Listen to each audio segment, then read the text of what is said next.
Since we kind of like jumped into the middle of our conversation, I just want to start off by introducing you, obviously, because I didn't get it at the beginning of the video. Yeah, that's right. So hopefully we're rolling. And yes, this is Novem Vivit. We've been playing him on the show. He has his label. We've been just chatting it up, and we just got into this deep conversation. So I figured, why not just turn the camera on and throw this onto On the Real with Techno Tosh, because we just want to talk about the music and just get more of the behind the scenes stuff, because these are the conversations I feel like that happen always behind closed doors, but this is not something that people are being able to consume or find online. So I hopefully you guys can find out more and learn more from people like him. So my recommendation for anybody who wants to start producing things like that, number one recommendation is go online, right? And maybe find yourself free templates or purchase templates. The template is, let's just say, Ableton is the software that I use and most people use. You just say, okay, search peak time techno template, right? What it does is it will take the entire project, the whole entire project with its presets, with everything, the automation, everything that you possibly do on that project. It will take that all information, puts it in one folder, and then you purchase it, and then you open that folder. But you have to make sure you have the same VSTs, like the plugins, right? And then once you open it, you can see the entire breakdown of whatever track. Nice. So what you do with that is you take that. My recommendation I will tell to any beginners is you take that track, right? You analyze the track. I don't want to curse the shit out of the track, right? You analyze it, and then you break it down, you dissect it, right? And then I would recommend you try to remix. Oh my god, I got you, man. Right? And you see how the compressors and everything you are see set up, everything. and you just picture everything. It and try to all do you have to do is press A. If you have a Mac, press A, and you see the automation, and then you're gonna see, okay, how did he get that filter? All right, you're gonna see everything right there. Okay, what frequency did he use? Okay, where did he start, or what did he do? Why is this grouped? Why is this not grouped? All that stuff, right? Once you analyze it, you can easily remix things. Or what I would recommend is you can take that and what I like to do is you can, this is how I kind of learned it. You go towards the far end of the track, right? And then you restart the track and try to reproduce that track in different order, in a different order or a different way. And then you take that kick, or maybe you use a different kick, but the same key, right? You can use a different key, same key, different sort of kick. To put that in there, keep it in the kick stem, right? Let's just say now you have a hi-hat. Okay, this is the hi-hat he used, so I'm going to use a different hi-hat. Yeah, exactly. Sometimes it makes sense just to delay things a little bit. You do everything one by one. You just start going from left to right, left to right, left to right, left to right, and try to recreate that very same track or make something similar of whatever it is that you're working on. And I promise you do 5 of those, but you have to finish it. Don't give up on it. The goal is to finish it. Right. Once you finish it, that's when the mixing and mastering comes in. That's a little bit more detailed stuff. I don't expect any beginner to like get that. Even I use an engineer sometimes when it comes to something. I want to make sure that everything is crisp, right? And trust me, a lot of these artists do that because you know what? They have the right equipment for those things, and they're professionals when it comes to mixing and mastering. And but most importantly, you have to finish the tracks. If you don't finish the track, you're creating a bad habit, right? Because you easily give up. If you do that, you will start a project, you'll spend this entire time, do this, do that. I'm like, you know what? I can't figure it out. You know, I'm gonna start fresh because that was my mistake. I used to, I promise I used to do maybe 10 projects. Out of 10 projects, maybe 1 finished. I'll do 10 projects, maybe 1 finished. Okay. So you have to finish the track. When did you figure this out? When did you break down? After several years. After several years of, you know, going back and forth, and you just be like, this doesn't work. Let me start all over again. No, once you actually finish the track, you learn how to get yourself out of like this funk, or like what did I call it? Producer's block. Right? And you learn how to work around it and things like that. So that's my recommendation, template.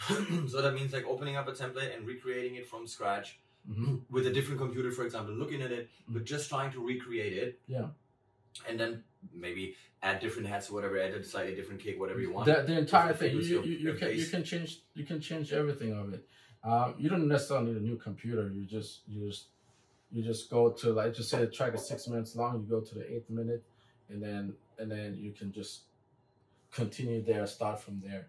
You know, and so you're gonna have the template that's already done, and then on this side of the minutes, you start your next. Good, man. And I promise you, that's gonna speed up your learning process by years. Shit, man. By years, I guarantee you that. That's good. If somebody would have told me this, oh my goodness, I would have saved so much time. I mean, you can easily basically take some of the MIDI lines, copy them, and just rearrange some of the sounds. Oh, absolutely. Right. 100%.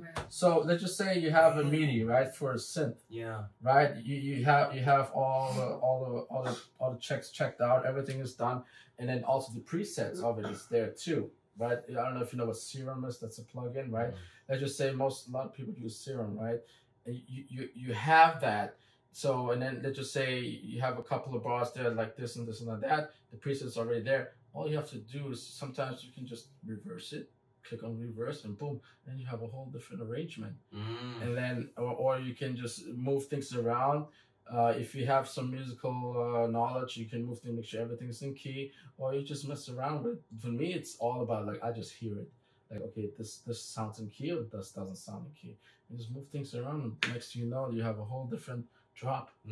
Yeah. That's exactly it. If I can give a great example, we had a discussion with can I talk about it? I don't know what you're with gonna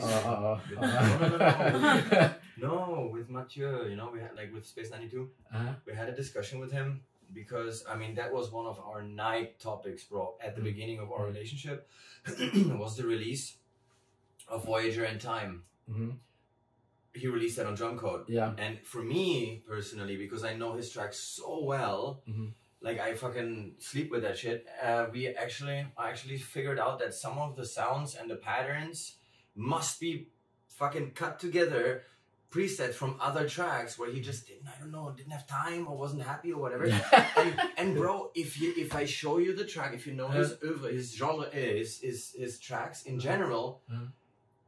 Time is the track where you go like, okay, this is from that track, this is from that track. Already, bro, seriously, that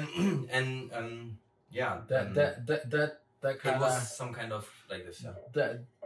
That's kind of like going back to the template stuff, because you can always reopen that template, or you can actually in Ableton you can save that template right into your system, right? I forgot what it's called now. I'm brain for it. And you can literally you click on it, right? And you can have every single track that you made. You can save that template into your database, and then all you have to do is click on it, and then it will break down the entire stem, and you can write, okay, I want the kick from this. Oh, nice. This track, I want the tag from this. I want the thing from that. So it's gonna have all the presets. You can copy the entire media. Yeah, it will automatically just go from this track, this track, this track. Right. Yeah. It's okay, not, guys, but it's not. Don't get me wrong. I have to practice. Trust me, but don't get me wrong. This is not cheating or anything like that. You know, at the end of the day, this is your work, and you're just recreating your work, and you're just speeding up the process. It's all good. I think that's you only learn from the best and people which have ever done it. Yeah. And tell me, there are not that many examples of peak time and driving. Techno. You have way more in trance, in like the harder, faster, raw or acid sound in Germany. You have like fucking 40 years of history. Yes. Or how long ever. Maybe you guys can. But no, seriously. But peak time for me, how old is it? Mathieu started like 3 years ago. Leighton, what did we say? 4 years ago? 5 years ago? Like the cosmic techno. They used to call it, like cosmic techno, things like that. Yeah, I would say somewhere around there. Something that when it really starts picking up. That's what I'm telling you, man. The thing doesn't even exist yet, bro. Yeah. Well, I mean, earlier we were talking about the evolution of techno, right? So we're talking about what's popular, how the hard techno stuff is being more requested when you're doing the production and sending demos and stuff like that. Yes. And we were saying how with techno, I think it can evolve to like so many other subgenres. And at this point, we were actually having a conversation with Klaus from Cosmic Gate at like a little bar party a few days ago. Yeah, and we were just like making jokes because we're like, at this point, it's like, do you like the track or not? Because it's like there's so many ways to like label things now, and everything is blending together. So there's not like one particular like, let's say, genre anymore. But I know that we're like all super passionate about Peak Time, and I don't know. I think I'm not really sure like what the evolution of Peak Time is going to be. Because we're all like looking for this sound that exists now and like keeping that rolling drive. Yeah. But like, kind of where does that go and how do we push that? You know. No, I hear 100%. I think, in my opinion, it's just a never-ending evolution of sound. If you look at techno, you know, during the Carl Cox stages, like in the very beginning. Techno was like 140 BPM. It was like heavy hard when that was still considered techno, which would be considered hard techno right now. But when you talk specifically on peak time techno, I think the general sound of it and the kicks and things like that will stay the same, but it'll be small variants. It's like, for example, right now. What's most requested, as I mentioned to you before, they want their hard-hitting techno, right? The hard-hitting synth, but not something that's been used by a lot of newcomers. They always try to mimic that sound. They always want something new. But right now, also as well, I forgot to mention, it's like there needs to be some sort of vocals. If you want to be top 10 on Beatport, things like that, if you pay attention, there is always some sort of vocals. It wasn't like that before. I need him to come back and we're gonna repeat that again because he's very opinionated about the vocal thing. But okay, that's interesting though. It's true. It's if you pay attention for the most of the track that it reached the top 10 or actually technically stay there. Yeah. It's always some sort of vocal in there. Like Ellie Brown, everything has a vocal in there and it's catchy. So you know. That has become a key factor now to peak time techno. But then so what's your opinion on that? Because then when you're listening to the vocal tracks, which like some of them are really great tracks, and sometimes some vocals can be just almost like a sound rather than it being kind of like, telling the story or whatever. And so with techno, sometimes it can actually like turn me off a bit when it's like too much of a singy vibe, because then you're like, well, this is more like house vibe.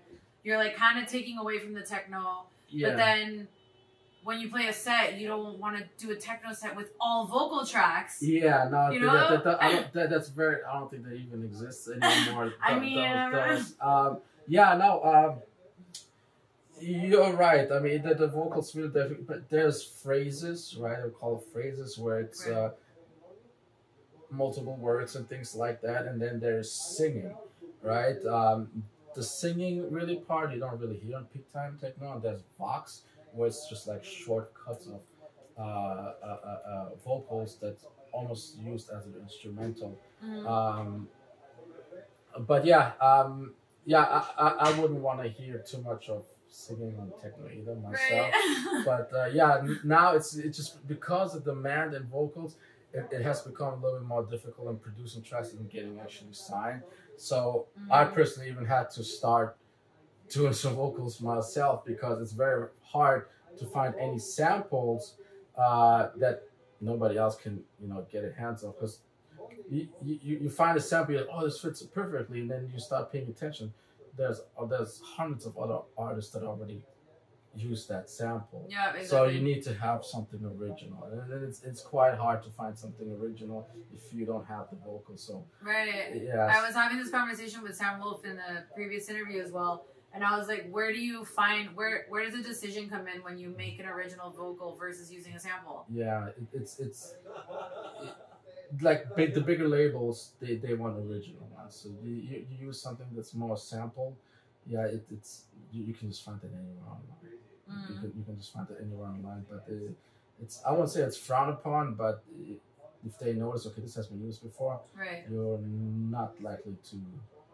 It's so I'm curious because I don't know how much of a contradiction or whatever this is gonna create, but the other day, I think it was like 2 weeks ago, and if I'm correct, I think it was released on the same day, and the vocal for Paranoid by Leighton and the vocal for Rainier's most recent release. Oh my gosh, I'm blanking on the name of the track, but it's the same vocal, but I mean they use it in a completely different way, right? Yeah. But I think it was released like on the same day, or if not like a week apart.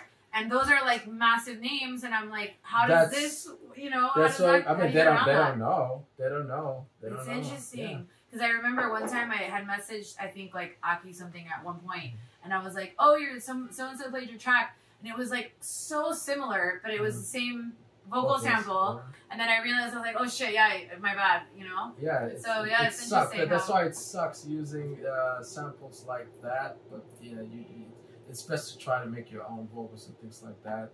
If you have friends who have just a good voice and things like that, you can actually for techno.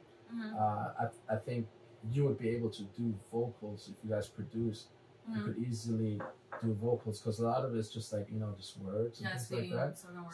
So you just do spoken words, and after that it's just the processing of it. Right, exactly. It's just the processing of it. You can do anything at the end of the day. Yeah, you can do anything. Like I have a horrible voice, but when it comes to techno, I just say one thing.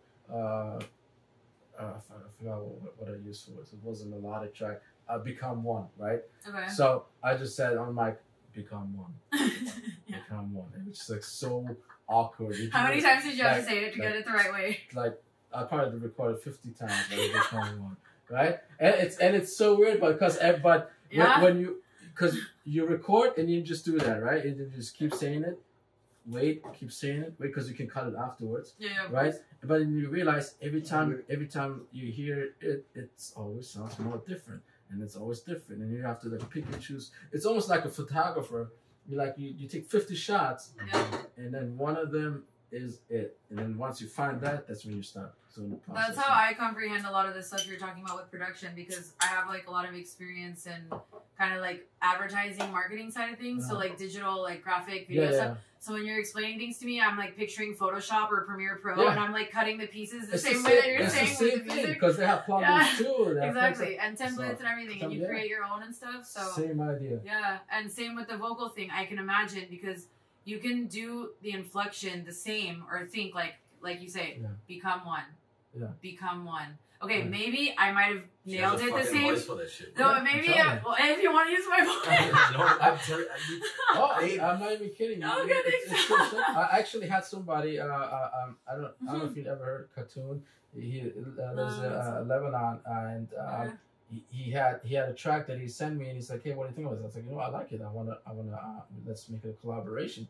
And he had a friend who just recorded over an iPhone. These vocals, what did I say about iPhone? And then just send it to me and start processing, and you will never notice. Exactly. See, thank you.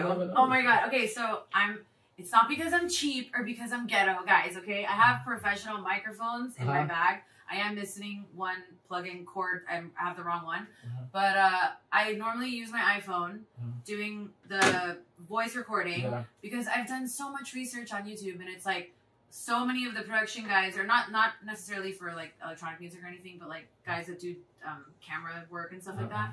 They'll say that iPhone is like spectacular for this kind of stuff. You can use it, yes. Nowadays you can definitely use it.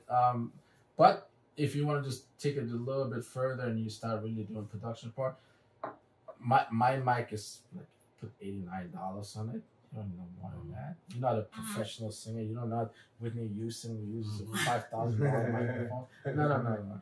For a techno track. Yeah, no. Actually, wait. Higher? Well, yeah, there's... Okay, well, that's not... You don't need that. Once you start processing, all the little hisses and noise, all that stuff will come out. So, when you stepped out, he brought up something, the controversial topic, at least for you. Because he was saying that if you want to produce a top 10 techno track right now, it has to have vocals on it. When you guys went out, when I went out, I'm like, no, I have to be there now. I don't look fucking cheap. So it's like, okay. Bro, I have a huge take on this, man. I mean, we're like arguing, but not arguing in a negative way, but like together arguing, like disassembling fucking the disassembling Leighton's body, for example, in his fucking brain, dude. Okay, because we love you, bro. You've done so much for our lives with UFOs and crazy. Okay? I followed him before the drunk club times when he was. Yeah. That's unfortunate. Well, yeah, New York. Yeah. It's beautiful. The repertoire of sounds he has with the hip hop and stuff like that, R&B from his past is beautiful. Okay. Now he went through the peak time phase and stuff like that in like last 3-4 years, and he has developed this like a master like this. I'm not even gonna talk about it, okay? He needs to hear that in person. It's like genius.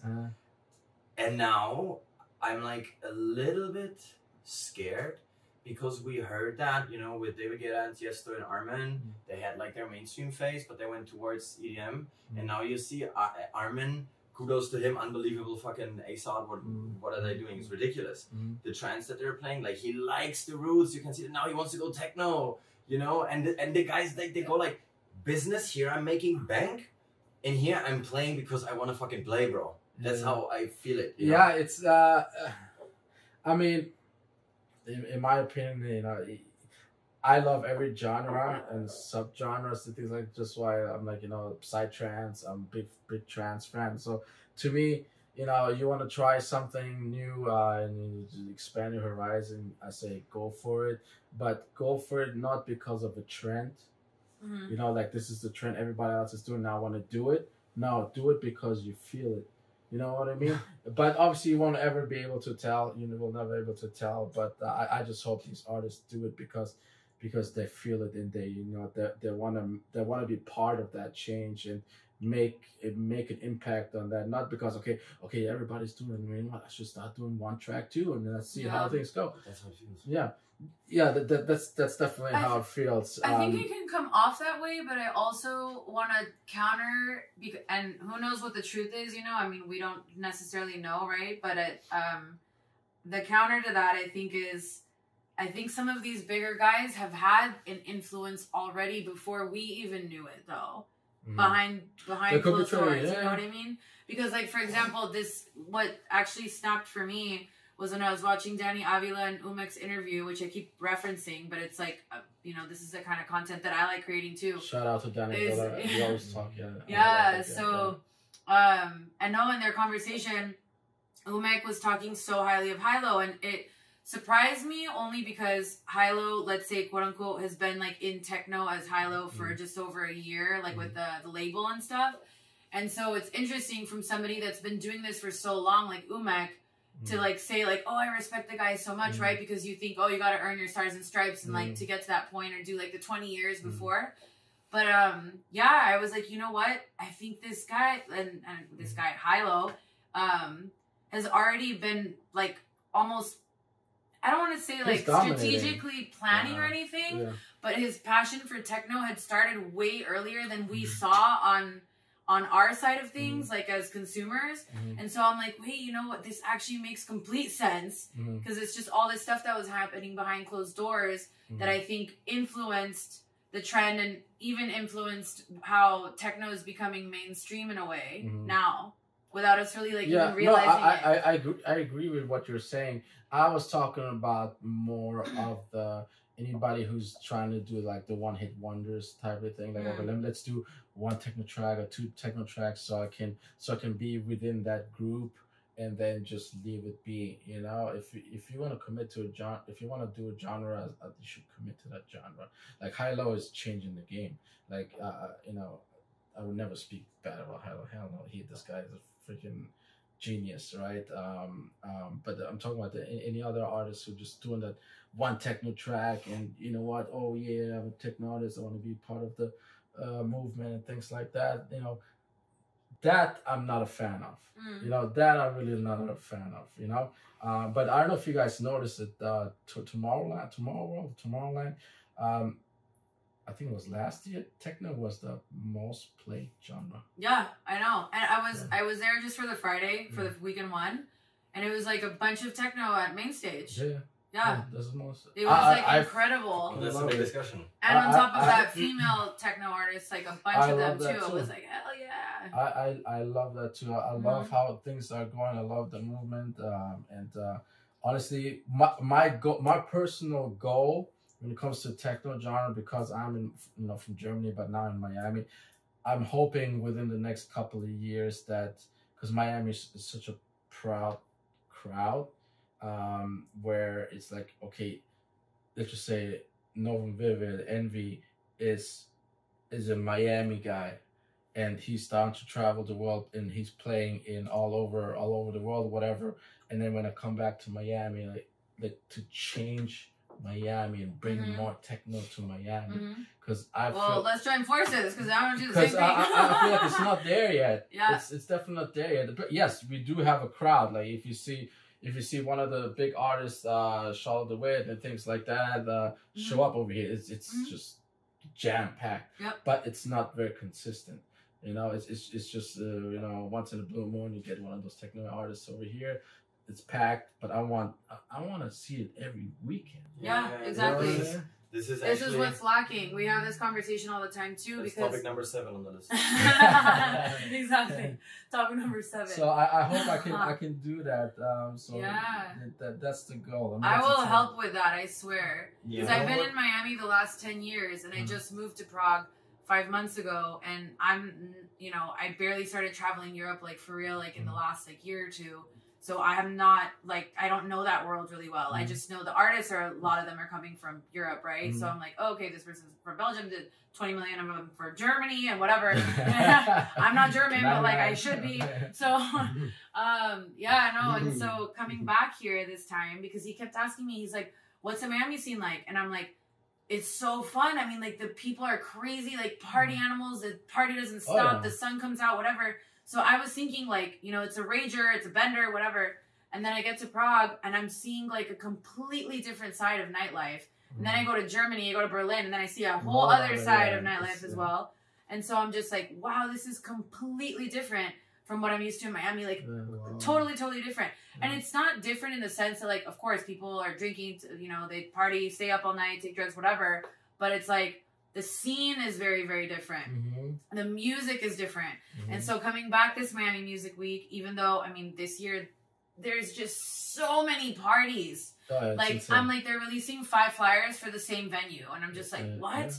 And it's crazy. And so coming back, I'm it's very tech house and house music. I didn't realize it as much while I was here, because I would go to the techno parties if I saw them on the lineup, Enrico and Charlotte, and when last year Space 92 back-to-back pop-off at the Drumcode party, and Drumcode's kind of hopped around different venues as well, which is interesting, because I don't know what movement's happening there in Miami, but something's going on there as well, I think. Probably in benefit of techno. Because M2 definitely helped out a lot, in my opinion, because the Resistance Club, they're definitely bringing more techno in, so that definitely the techno acts. The change is starting. I just want to be part of that, but the change is starting, but it's not fast enough in my opinion. Exactly. We need to bring more artists over here. And you don't hear peak time though here. You don't. My mindset when we came here, okay, I actually now am starting to realize that when we go to Yilska or Roxy or Epic and stuff like that, there's a lot of hard techno.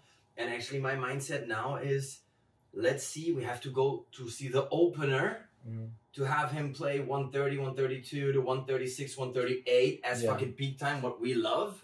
Because the headliner it's gonna go heavy. Is 150, 160. Okay. And after that, you go raw hypnotic, and you're completely somewhere it's the wrong turn on the fucking. Okay, dude, it's the wrong name. it's, and then you come here. Okay, you go to M2, and you have one bunker and one bunker only. And I swear, yesterday when I see the videos, Afterlife or John Summit when they played, if this is the vibe, and then Space, if Victor was the hardest with Charles D last night in the city, bro, and Rainier was also Rainier would play, okay, if Rainier would get probably an 11:30 to 1 slot, but Klangkünstler and Shlomo would fucking play from 2 to 7, bro. Okay, and it's interesting. And here, when space comes on, it's like, oh shit, man, this guy's hard, so we have to like prepare him with like tech house and raise the tech house a little bit to like slow beat BPM and stuff like that because he's gonna kick it. Yeah. And that's a different mindset. But I'm already there. I wanted to tell you, like we are like cherry picking the drum code sound, but not like over vocalized. That's why we're like a bit scared with Leighton today, because I need his old stuff, because the rap thing for me doesn't really work. It's like because John Summit is doing the lyrics and goes fucking crazy with that. It's great, okay. And then you have other guys doing lyrics in melodic techno. It also works because of Instagram and stuff.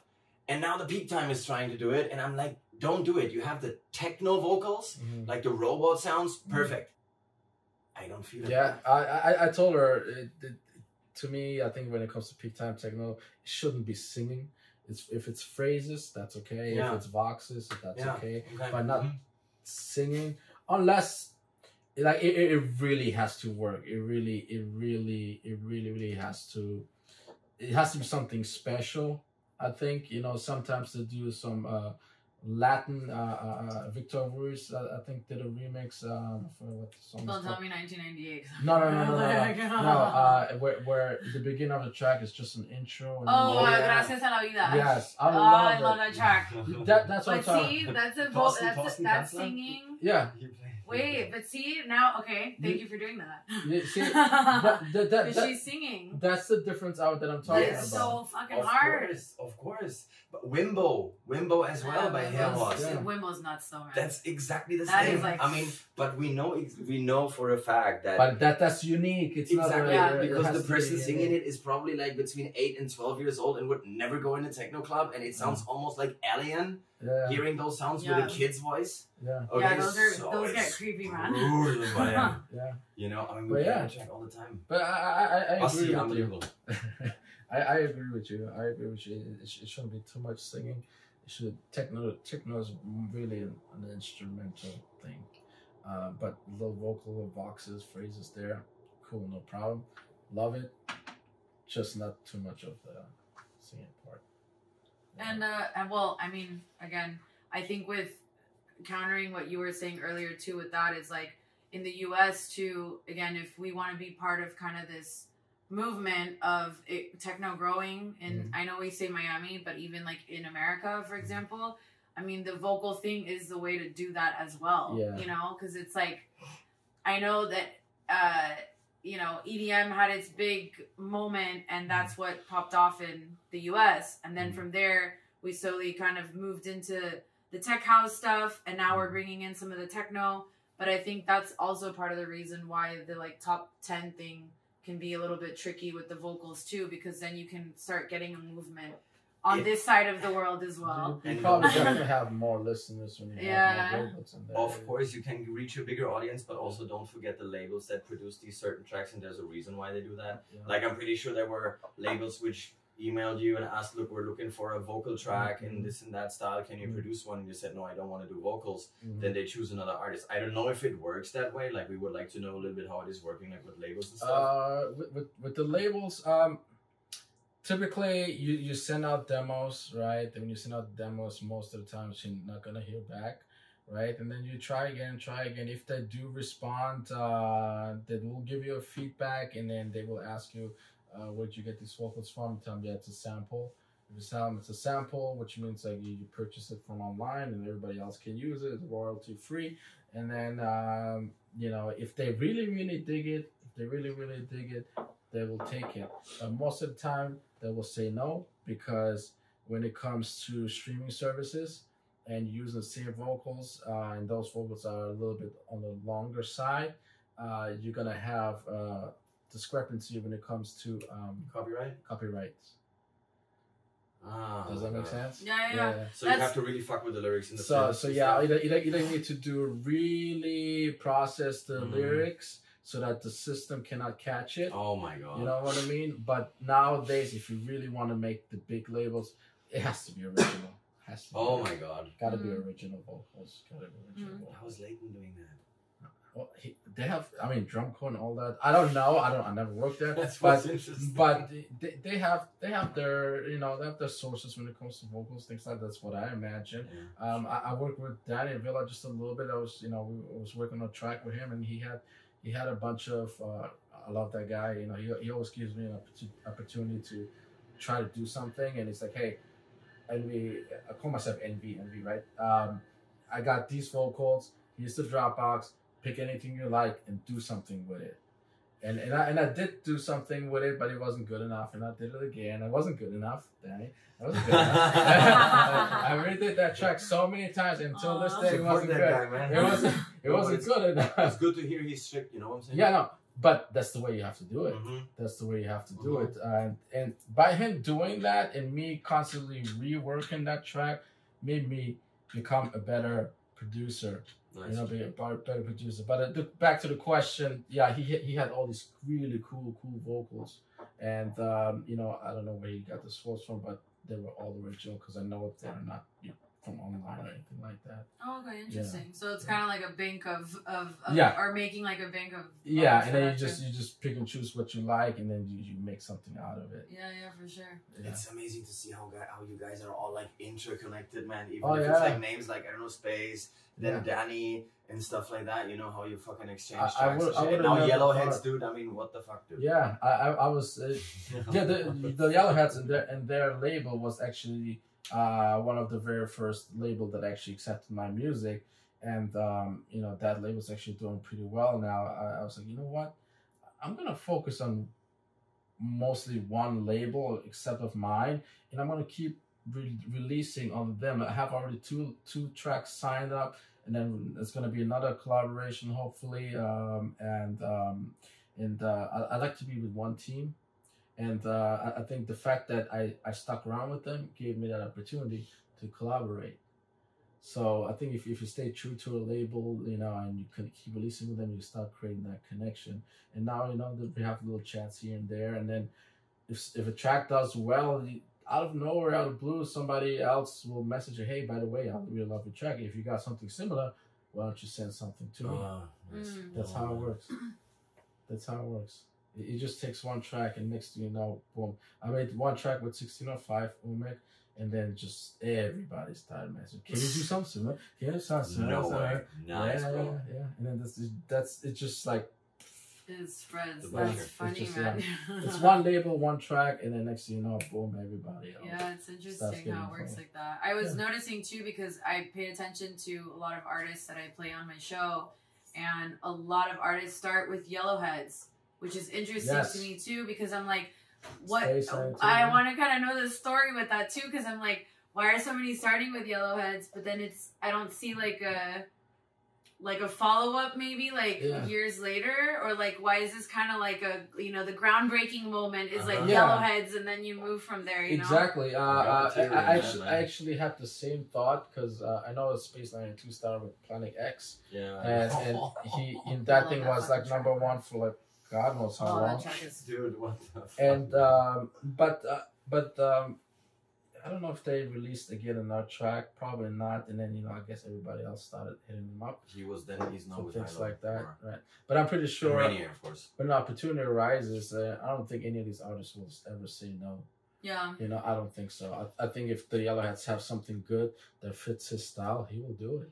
I mean, if I can give like an opinion on why this is happening, kind of from the sound, I don't know if I perceive it correctly, but I think that's really interesting, because you have like techno, then you have peak time, but within peak time you have like driving sounds, right? Certain BPM and certain sound and style in the track, and then you have like a little like side thing that everybody's trying to squeeze themselves in. And I love fucking Yellowheads, dude, because I love the rolling bass lines, and they have clean rolling bass lines, and they're not really working on the highs. They're not on the high side.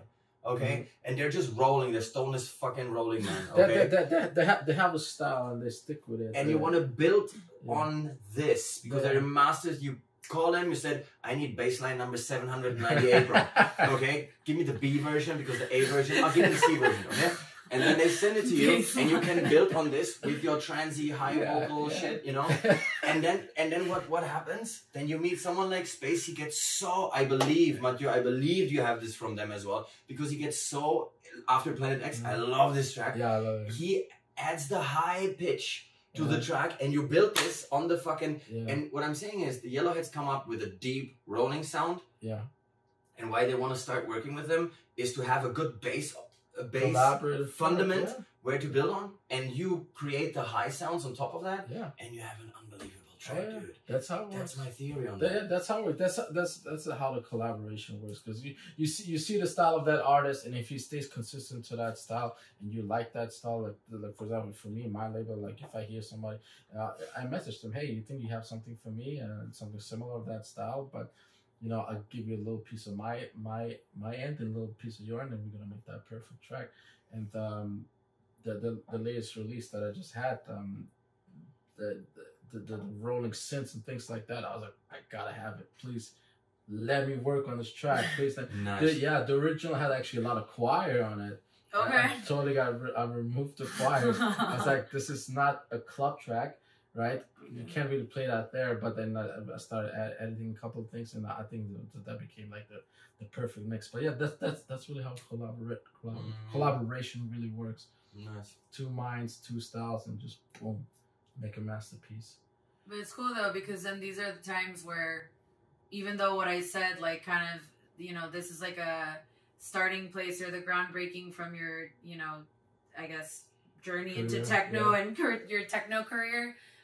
It's also forming a really good foundation for the label as well, because then you're like, oh, well, this person was on with Yellowheads and this person was on with Yellowheads, and you're like, okay, this is it's interesting because then they always have their touch on these tracks as well. So that's definitely how it starts with the collaboration. Because my very first collaboration was actually with Domek, right? That was Domek? Yeah, Domek was that was actually no, he did the remix. So it's still collaborative work. It was still collaborative work, in my opinion, even though it's a remix. But you know, because he messaged me, hey, what do you think about this? What do you think about that? And I'm like, hey, this is cool. Let's do this.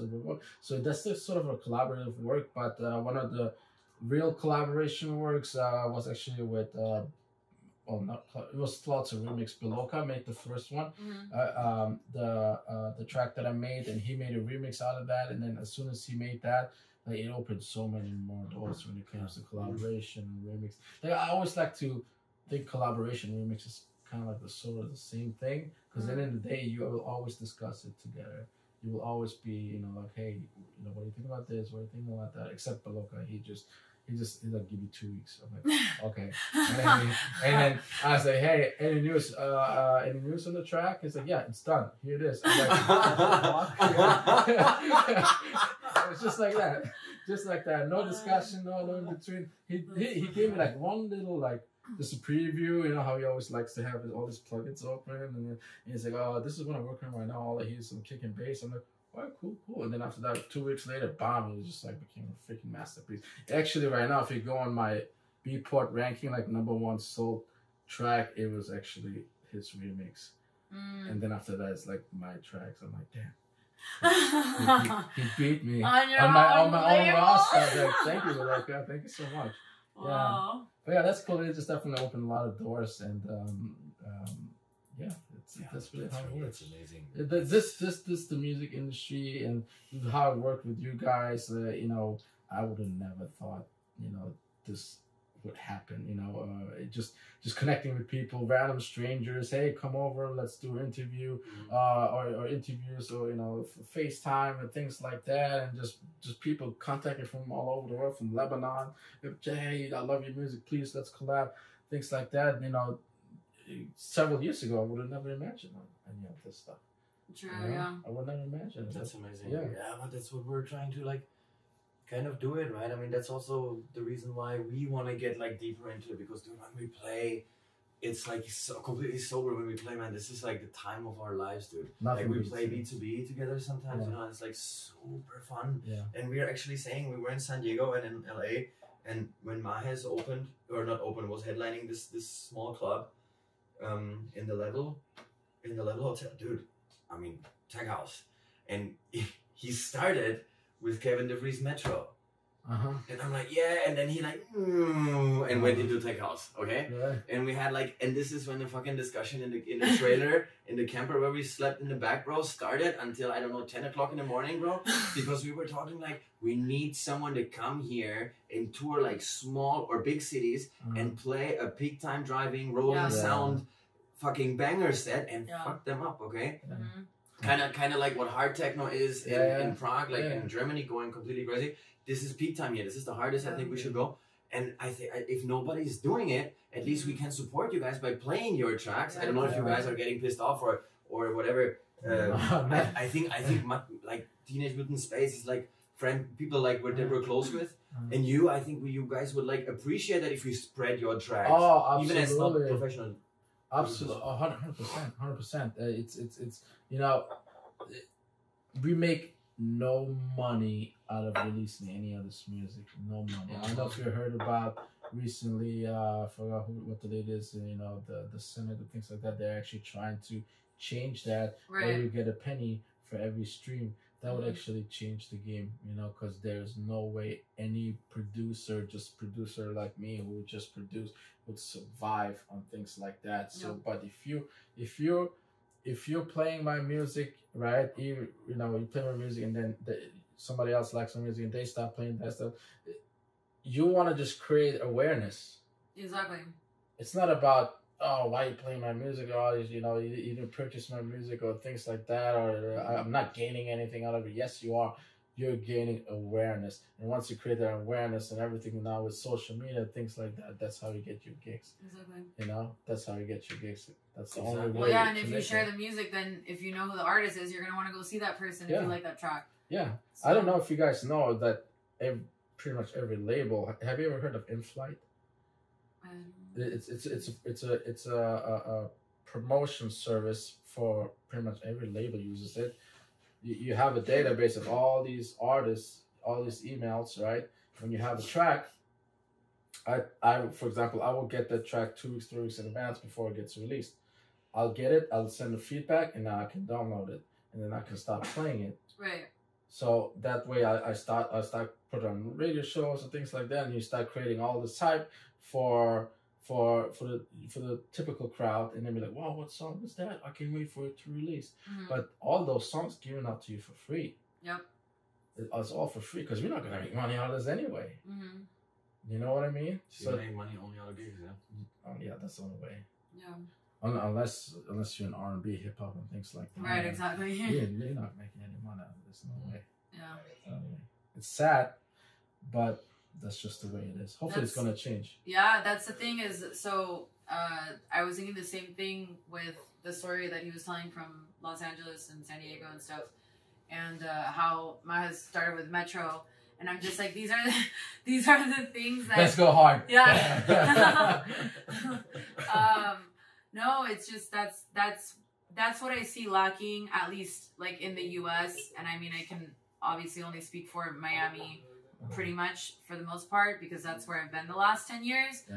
But yeah, I mean, even other people that I meet like from New York or California or whatever, and like just really don't know enough about big time because it's just the exposure isn't there. And I just really like, aside from my passion or like, you know, my attachment to it, I just really believe that if you warm people up to it, or like you start kind of like, again, what I'm doing on my show, like I'll play tracks and I mix in some other genres as well, just to kind of, you know, take you through a little bit of a journey. So it's not just like blowing your face off. Is, yeah, once the people start to hear the music, then they're like, wait, I kind of like this. And my biggest mission, at least on my show, is I want to hear people that don't like, or say they don't like techno, and they come out of it saying, oh, I like techno. I think I like techno now. Because they don't know. Yeah. And so it goes back to the same thing, the awareness thing. Once they actually hear the tracks or like that, then it's like, oh wait, I can dance to this, or I like this. Yeah. And I agree with you 100%. I think it's the, I would say, almost the responsibility of the DJ to bring you music and make you enjoy music that you don't know. You know what I mean? If a true artist can decipher the crowd, right? You don't just, a good artist and good DJ doesn't just shouldn't just go to a venue and start playing a pre-made set, right? No, you have everything ready for every case scenario, right? You can't just go hard metro style, right? And then just, and then just change it all of a sudden up, and then you start seeing people like, okay, how am I feeling right now? I don't know. It's just okay, this track is not working. Let me change it up. And then eventually, like you said, bring in a little bit of this, bring in a little bit of that, and then yes, that's how you start creating the awareness. You know what? Yeah, techno. That's because most of my sets, because over here I'm in Miami, I play tech house, Afro house, I produce Afro house, things like that, and I always like to throw a little bit techno. And they actually go a little bit crazy. I was gonna say, what's the reaction? Yeah. Okay. But I can't go for too. I'm like, okay, chat, chill. No. Especially this guy's like, chat, Afro house. I'm like, come on, let me more techno. No, Afro house. Yeah. But yeah, I agree with you 100%. You're like, okay, so you sneak in one song, and then eventually we gotta evolve to 5. Okay. Yeah, he will come there, chat. But this is my number one hype man. This guy is my number one fan. Yeah. I love it. Yeah, he always gets the crowd going all the time. Man. That's awesome. Yeah. But yeah, it's a journey, and I'm looking really forward. This year is gonna be. I have a good feeling about this year. Good. So can you say something? Who you're gonna release with? Next. Kind of like big names. Well, so I just did the Yellowheads track. What am I working on? Hopefully, Danny and Villa will finally accept my track. Danny, we see you in this one. I hope he will accept my track. And I have another one coming. Hopefully, coming with the Yellowheads. I am right now focusing on the psytrance world. So hopefully I get something going on with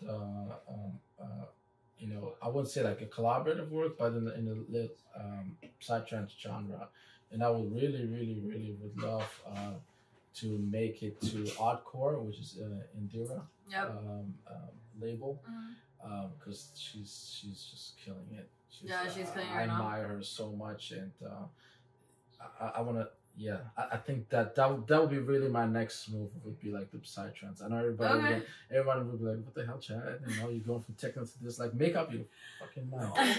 No, that's part of the process. Yeah. That's part of the process. Look at Enrico Future does. The bassline is a psytrance fucking bassline. Yeah. I mean, okay. I mean, this guy. Jay Lumen just released a track, and that bassline is like psytrance. Yeah. Nice. I mean, these guys like Jay is also in this tiny room. It's like he always got it. Yeah, dude, the setup is like unbelievable. You don't need much if you're as talented as like he is, kind of thing. And when you see Enrico, I mean, these people, they have like, I don't know how to create those bass lines and those high frequency sounds and stuff like that. You will, trust me. Thanks. We will get there. It's fine. I don't need to know it now. It's okay if it's gonna be tomorrow. But I have a fucking cramp, dude. Nice. What I mean is when you listen to Future Dust, for example. Yeah. Like when Enrico was playing in Prague, I saw him for the first time, and Future Dust is like a track that like kind of changed my life. We're in the fucking industry since a year and a half. Like we're fresh, and I spoke to a couple of DJs and they said, yeah, that's actually a psytrance bassline, and I'm like, I want to know why. So I started analyzing this shit, and if you actually hear it, but he's like the master of peak time of these rolling sounds, and then he has to throw in a track, Glitch in Time, for example, that in my opinion, when I play it, some of the sounds are even offbeat on purpose because he just is completely different, and it still sounds good. Oh yeah, 100%. And with Future Dust, he like puts together so many genres in one. I mean, how big of a genius do you have to be? Yeah, no, he is his next level. Unbelievable. But when it comes to references and things like that, I always look into his music. Nice. He can do the hypnotic stuff. His hypnotic stuff is some next level stuff. And then any genre he touches, any subgenre, any style, he becomes like the godfather of that style. and everybody else tries to follow. What's behind that though? Like when you say that this person is a godfather, like what are they doing so different from maybe your process or other people around you that's like such a next level? What is the difference? I think it's that, let's just say there's all this, you know, different sub styles, so to say, when it comes to you have peak time and then you have a style of how you do the peak time, and the synths that you use. They're obviously been made before, but what he does, he's completely he disassembles it and puts it in, rearranges it, and just takes it to a whole nother level. That's my opinion. Like he just. So it's more just like the creativity. Yeah. You're saying, So Godfather is not really the right word for it. But he becomes the master of it. Yeah. No, I was wondering like what element is what sets somebody like him apart from maybe a lot of the other producers in this case, because I'm just like, is it just the creativity or is it maybe something else? I don't know. That's like a technical thing. If I had the answer to that, how he does it, you're like, I'd be a godfather too. Yeah. I just don't know how he does it. It's just. I gotta be honest with you. Like when we started mixing at the beginning, we played like the typical end of the track. When you guys like create the tracks, you have a beginning and an end, clean bass line rolling, no high pitches, so you can easily mix it into the sound. Yeah.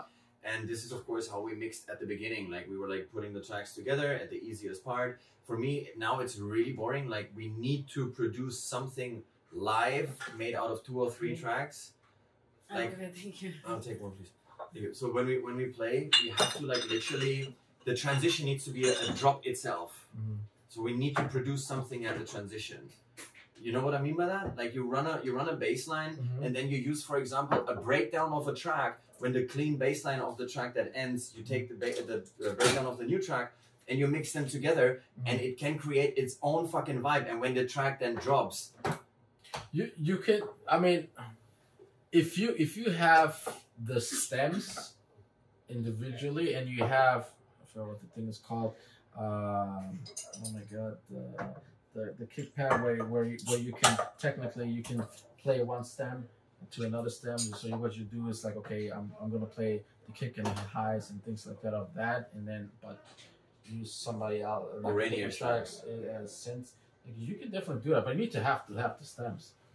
So if you make your own track, let's say you have 10 tracks made, and you arrange it in your mixer a certain way, you can kind of sort of do what you want to do, but you don't get the tracks like that where you get every single thing. It works pretty well. So, but I mean, like individualizing everything. Like, okay, I want the kick of this. Oh no, of course not. I'm just literally saying like not just the typical blending. Like the track ends, and you just add the 2 bass lines together, turn the bass off. Oh yeah. That you can do with electro. When I used to electro house, you can do that. Yeah. And you keep on all day long. But what we want to do is like basically you use the filters and the echo and stuff to build up when this bass line at the end is ending, it's just rolling. You use the high frequency of the new track and you build actually a drop on top of it already. So like producing live some sort of like just the transition is the drop itself. Possible. And what I wanted to say is basically when you listen to Enrico, Glitch in Time, I was building something, it sounded absolutely unbelievable. I think we recorded it. It sounded absolutely unbelievable, but fucking Glitch in Time is dropping 1 beat later than every other fucking track, bro. So it's not on the red line, but it's like one. It's like a break. Drop. Yeah, exactly. You know? Yeah.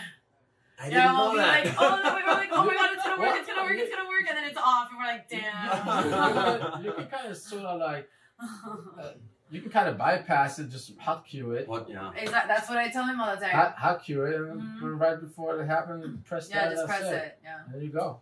Yeah. No, I mean those were the experiences. Of course. This is how. That's how I started with the electro house, and I used to combine all these tracks because electros was so easy to just go use this kick and use the drop of that and use this and use that, and that's how I really learned the DJing part. But anything's possible if you practice it and all that. Another tough one was Daniel Villa Atlantis, because it has it's double bass, and when you have like the kick in another track, and we were trying to mix them together, but you have and the kick is always in the middle. It sounds like it's completely clicking like off, you know. And we like what sound should we use of these two basses to actually fucking bring it in, dude? You know, those were our problems. You can actually just also, if you want to, you can take the track, you put on Ableton, and then you can remix things like sort of live right there, and then just record it, export it, boom, that's done. If you want to add little things in there, it's all pretty simple. Done. Yeah. Nice. No, that's good. That's good. Where did you guys release the Yellowhead track? On Reload Records. On what, sorry? Reload Records. Yeah. Okay. So that's their label. They have 3 labels, but I'm trying to focus on the Reload Records, and yeah, hopefully it's gonna hit the charts tomorrow. So I'm a little bit nervous about that. Dude, let's party into this, man. Yeah. No, I would love to see when we go to Jump Code if some of the guys like give you kudos, bro. Because I mean, it's big. I mean, what are you talking about? All these guys from Jump Code, they released with Yellowheads. Yeah, I know. I hope. I mean, it just got released today, so I hope I gain some recognition out of that. Like, that's really the hope. But yeah, I have good faith in them and their label, and we're gonna bring it to Miami. Yeah, for sure. Good things coming, and then you just jump into side tracks after. You're like, okay, they do some hard stuff too. I could pitch it to them. Who knows? Yeah, they're very open-minded. Try a lot of big artists work with them, so I'm pretty sure. Yeah, for sure. Yeah. Cool. So when you see thank you guys. Thank you. I really appreciate the time. This meant so much to me. Yeah, of course. No, me too. Good seeing you, bro.